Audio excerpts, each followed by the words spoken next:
Hey guys, what's going on? Changing up the setting a little bit today. We're out here on the BioLayne dock.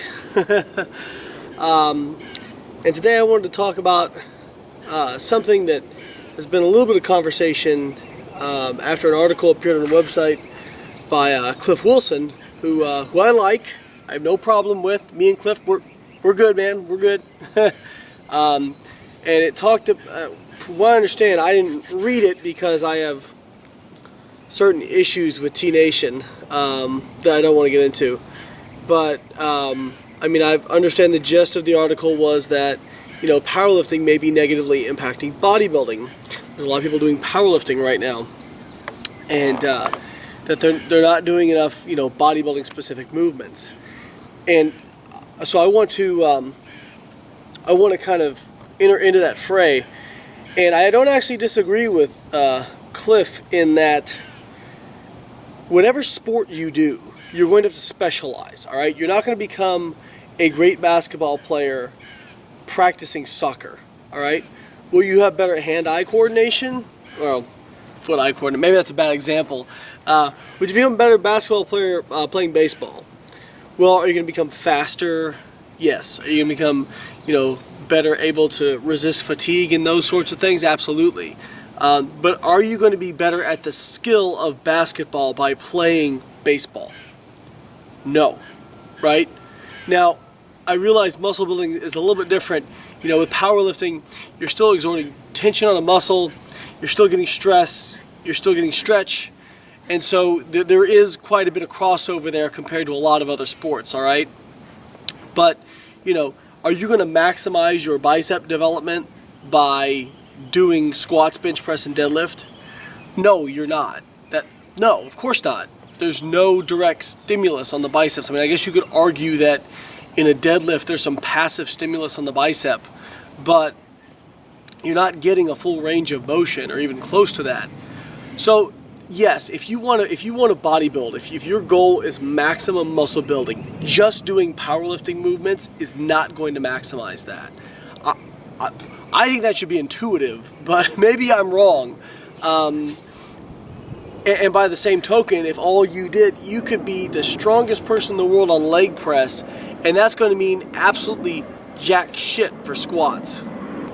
So we want to specialize. We want to be specialized in whatever it is we're doing. Now, I obviously have competed in both, and I've done well in both. If I had to be objective with myself, I'm probably a little bit better a powerlifter than I am a bodybuilder, okay?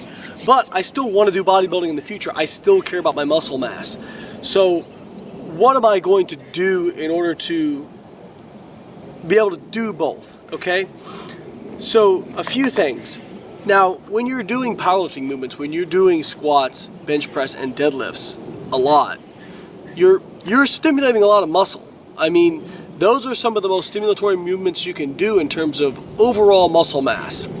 But you're going to have to put in some accessory movements as well. You're going to have to do direct bicep work. You're going to have to do some upper back work.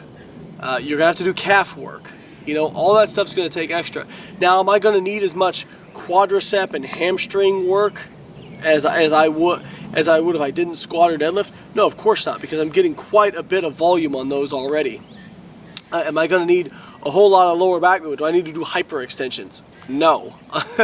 Not with the amount of deadlifts I do. Do I need to do a bunch of extra chest and tricep work? Maybe a little bit of extra tricep work, maybe some extra delt work, but you're going to be getting quite a bit of that just from bench pressing. So you have to construct your program on filling in the voids of where the training stimulus should be if you want to maximize your muscle mass. And it depends on your weak points too. I'm not real worried about my chest. My chest has always been a strong point for me. So if I'm doing, you know, bench press 4 times a week, which, you know, what's funny is my chest is a strong point development wise, but not strong in terms of absolute run rep max.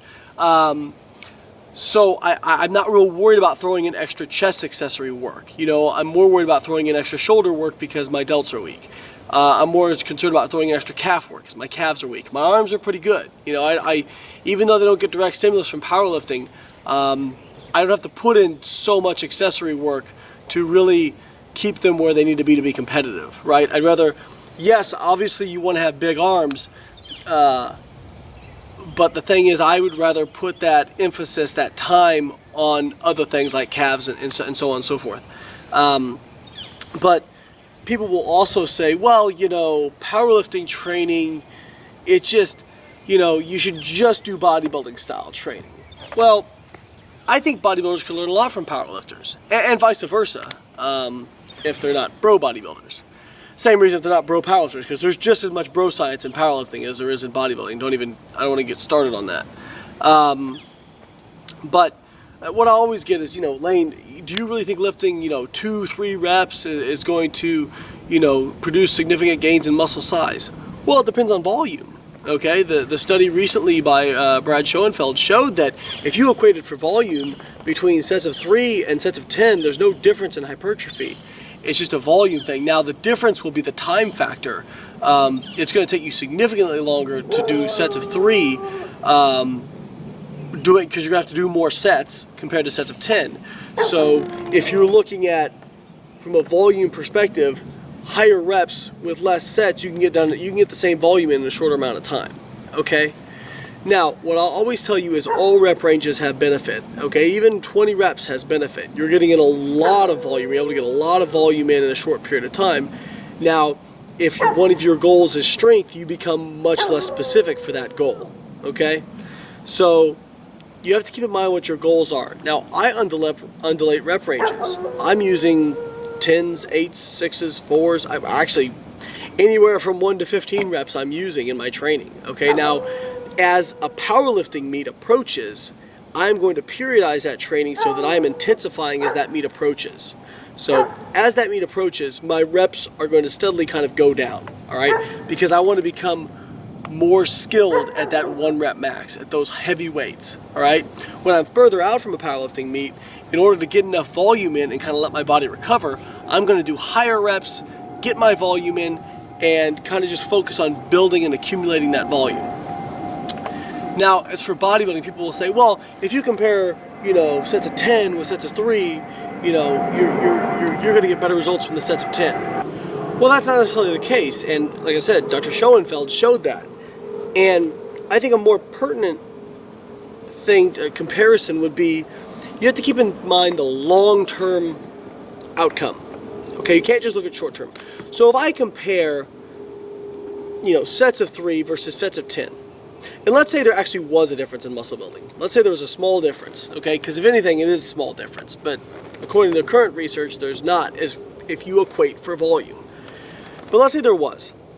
Well, you're just looking at that as that's a small mesocycle of training, all right? That's 4 to 6 weeks of training. Maybe you gained a little bit more muscle doing the 10s. But you're going to gain more strength doing the 3s. All right? So what happens over time? Well, over time, by getting stronger, you can become stronger in those other rep ranges, and you can lift more weight in the 10 rep range. Okay? You can get stronger. That creates a greater potential for overload. I hope you guys are following me. What I'm basically saying is that having intensification cycles will help you get stronger, will help you lift more weight in those higher rep ranges, which can create more overload, which can create more hypertrophy in the long term. Now, if you're a bodybuilder, should you train a lot of low reps? Probably not. But is it useful to incorporate that as mesocycles into your macro cycle of training for the year? Absolutely. Okay, but you have to do that accordingly. And that's, you know, what's really nice about daily undulating periodization is you can incorporate various rep ranges within your microcycle, within your week of training. So maybe if your frequency is 2 times a week on a lift, maybe one day you're doing 5s and maybe one day you're doing 10s, and now you're getting the benefit of both. If you're training a lift 3 times a week, or body part 3 times a week, maybe one time you're doing 15s, then 10s, then 5s. And you know what?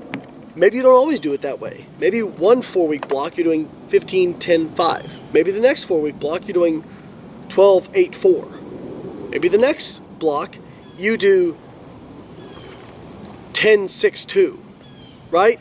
So you can change, you can vary your mesocycles within your macro cycle and still be doing daily undulating periodization. All right? That's one of the big things that becomes difficult for me is is people think the DUP is just one way of doing things. No, within daily undulating periodization, there is literally an infinite number of ways you can do it. And how you set it up is going to depend on, one, your goals, and two, where you are in your training cycle, okay?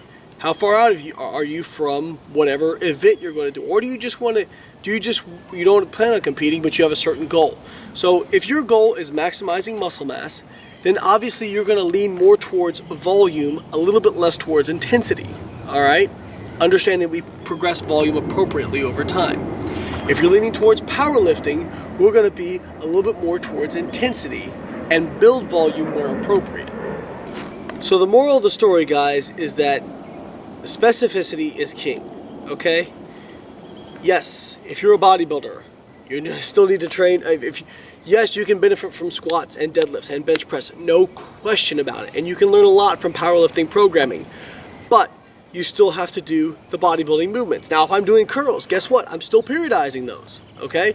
I'm still varying my repetitions and volume and all that kind of stuff. I'm still doing everything I'm doing on the main lifts, okay? Specificity is king. If your major goal is to be the strongest person that you can possibly be on squat, I would not be doing sets of 30 on leg press and thinking that that's going to help you on squat. That is going to be an inefficient use of your time, okay? Not saying it can't make you stronger, but it's not going to make you stronger relative to more squatting, okay? Hopefully that's been useful for you guys. There's been a lot of back and forth about this. I don't hate Cliff. Me and Cliff are good. I don't hate people who just bodybuild. I don't hate people who just powerlift. You know, I enjoy both. And actually, that's another thing I want to bring up real quick before I finish this. One of the reasons I do powerlifting in my off-season for bodybuilding is because it motivates me, okay? At the end of the day, if you hate your training, if your training becomes stale and you don't want to do it and it's miserable, you work not as hard at it, okay? That's going to produce really bad results, right? So I found that for me, myself, in the off-season for bodybuilding, saying I want to gain muscle is such a slow and long proposition, whereas for me, at my status of training, I'm going to be lucky if I put on a pound of stage weight in several years of off-season, okay? That's just how it is. That's just where I am. I'm not depressed about that. That's just the truth. So if I'm sitting there, am I going to see in my off-season mode where I'm a little bit higher body fat, those sorts of things, I'm not going to see a pound, okay? I might be able to see a little bit difference in measurements and circumference and that sort of thing, but for the most part in the mirror, you're not going to see it. So how do I keep myself motivated? And I found that powerlifting was something that kept me motivated because I can see my lifts going up, and that motivated me. And knowing I had a competition coming up, that motivated me. It made my training fresh. It made it fun. It got the staleness out of it. So for me, it was helpful. I want to be clear. I'm not saying you should do powerlifting if you're a bodybuilder. I'm not saying you should do accessory work for arms if you're a powerlifter. You don't need biceps. If you have no interest in bodybuilding, you have no interest in having bigger arms, and all you care about your deadlift and squat and bench press, then don't worry about it. Don't do it. By all means, don't do it.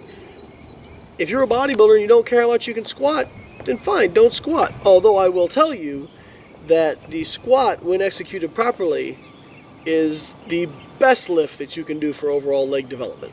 Okay, I'm just saying. I didn't do them for a long time, and it wasn't because I couldn't, it's because I was a pussy. So, there you go. You can take that how you want. Alright guys, again, I think bodybuilders can learn a lot from powerlifters. I think powerlifters can learn a lot from bodybuilders. And I think I'm guilty of it. Everybody's probably guilty of it, but I think we need to get over this whole ego, sword-swinging clash that we've been into, alright? Both have uses, both have value, both can be valuable to each other, okay? And if you don't want to do something, by all means, don't do it. Alright guys, that's it. If you wouldn't mind, go check out the new BioLayne store. We've got it online. Got some really cool links to affiliates in there that are really great. Also, please donate to the BioLayne Foundation. I hear a lot of people complain about there's not enough research in resistance trained athletes and bodybuilders and blah blah blah. Well, if you want to fix that, you donate to the BioLayne Foundation. 100% of your donations are paid out as grants. Okay? I don't keep any, the board doesn't keep any, nobody keeps any money. Alright? 100% of it goes to research that is going to benefit you, the physique competitor, physique enthusiast, whatever it is. It's going to benefit you. We're going to get the research done that you guys want to get done. But we can't do it without your support. So please go to BioLayne.com, click on the tab for About BioLayne Foundation, and donate. Even if you can just give $5. If everybody who watches this video gave $5, we could fund 3 studies this year. Alright guys, thank you for your time. I appreciate it, and I'll catch you next time.